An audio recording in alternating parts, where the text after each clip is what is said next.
Hello అండి, నమస్తే. Welcome back to my channel. ఈరోజు ఛానల్లో వీడియో వంకాయ చట్నీ అండి. రాయలసీమ స్టైల్లో ఈ వంకాయ చట్నీ ఎలా ప్రిపేర్ చేసుకోవాలో ఇప్పుడు చూసేద్దాం. దీన్ని రాయలసీమలో ఎక్కువగా చేస్తారండి. ఇప్పుడు దీన్ని ఎలా ప్రిపేర్ చేసుకోవాలో చూసేద్దాం. ఇందుకోసం ముందుగా స్టవ్ పైన బాండ్లీ పెట్టుకుని అందులో మన స్పైస్కి సరిపడా పచ్చిమిరపకాయలను శుభ్రంగా కడిగి వేసుకోవాలండి. అందులో తేమ పోయిన తర్వాత కొద్దిగా ఆయిల్ వేసుకుని బాగా వేయించుకోవాలి. తేమ ఉన్నట్లే ఆయిల్ వేసుకుంటే ఆయిల్ చిట్లుతుంది కదండి, అందుకే తేమ మొత్తం పోయిన తర్వాత వేయించుకోవాలి నూనె వేసి. మనకి నచ్చితే వంకాయలతో పాటు కూడా దీన్ని మంట పైన కాల్చుకోవచ్చండి. నచ్చని వాళ్ళు ఇలా వేయించుకోవచ్చు, అది మన ఇష్టం. ఇక్కడ నేను వేయించుతున్నానండి, కాల్చట్లేదు. మిరపకాయలు వేగిన తర్వాత బాండ్లీని పక్కన పెట్టుకుని అదే స్టవ్ పైన ఒక పుల్కా స్టాండ్ పెట్టుకోవాలండి. ఇప్పుడు కొంచెం లేతగా పెద్దగా ఉన్న వంకాయలను తీసుకుని శుభ్రంగా కడిగి వంకాయలకు ఇలా ఘాట్లు పెట్టుకుని ఆయిల్ రాసుకొని కాల్చుకోవాలి. ఆయిల్ రాసుకోవడం ద్వారా వంకాయలు బాగా కాలుతాయి. అలాగే ఘాట్లు పెట్టుకోవడం ద్వారా వంకాయలు లోపలి వరకు కాలుతాయండి.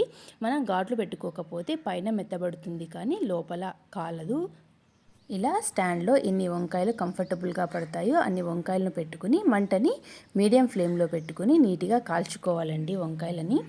వంకాయలు ఇలా కాలిన తర్వాత ఒక పటకారు సాయంతో రివర్స్ చేసుకొని నీట్గా కాల్చుకోవాలండి. వంకాయలను ఇలా తిప్పుకుంటూ మొత్తం వంకాయ అంతా బాగా నల్లగా అయ్యేంత వరకు కాల్చుకోవాలి. చూసారా, మనం ఘాట్లు పెట్టుకోవడం ద్వారా లోపల ఎలా ఉడుకుతుందో అదే మనం ఘాట్లు పెట్టుకోకపోతే లోపల పచ్చిగా ఉంటుందండి, మొత్తం ఈవెన్గా కాలదు.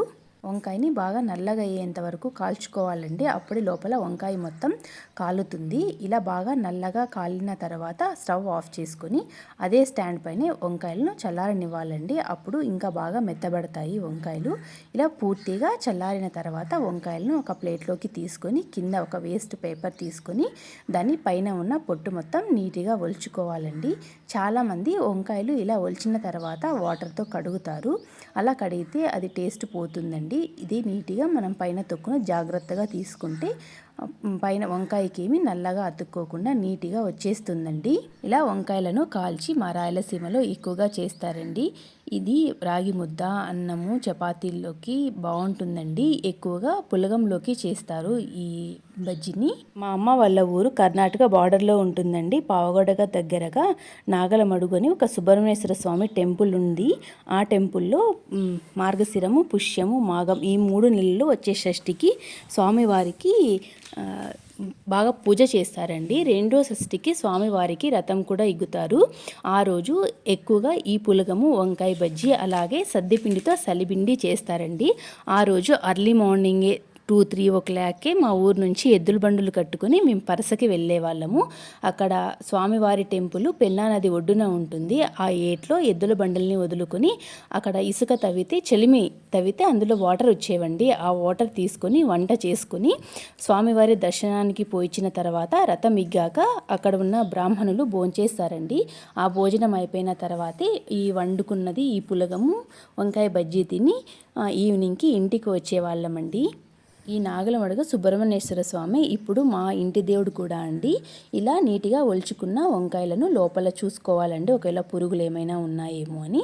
ఇలా మొత్తం అన్నీ ఒలుచుకొని లోపల చెక్ చేసుకొని పక్కన పెట్టుకుందాం ఒక ప్లేట్లోకి తీసుకొని.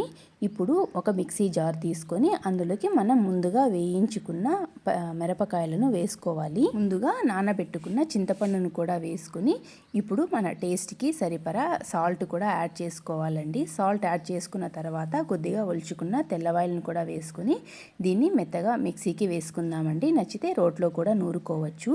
ఇలా మిక్సీకి వేసుకున్న తర్వాత మనం ఒలిచి రెడీ చేసి పెట్టుకున్నాం కదండి వంకాయలను, ఇలా చేత్తో నీట్గా స్మాష్ చేసుకోవాలండి.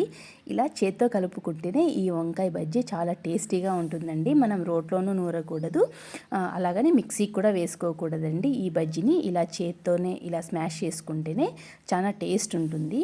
మొత్తం ఈ వంకాయలంతా ఇలా నీట్గా స్మాష్ చేసుకున్న తర్వాత మనం ముందుగా ప్రిపేర్ చేసుకున్న ఈ పచ్చిమిర్చి పేస్ట్ని కూడా ఇందులోకి యాడ్ చేసుకుని చేత్తో నీట్గా చేసుకోవాలండి. ఎక్కడైనా తెల్లవాయలు సరిగా మెదకపోతే ఇలా స్మాష్ చేసుకుంటూ వంకాయ బజ్జీని ఇలా నీట్గా కలుపుకోవాలి. చేతులు మండుతాయండి, ఎవరైనా చిన్నపిల్లలు ఉంటే ఇలా చేత్తో చేసుకోకండి.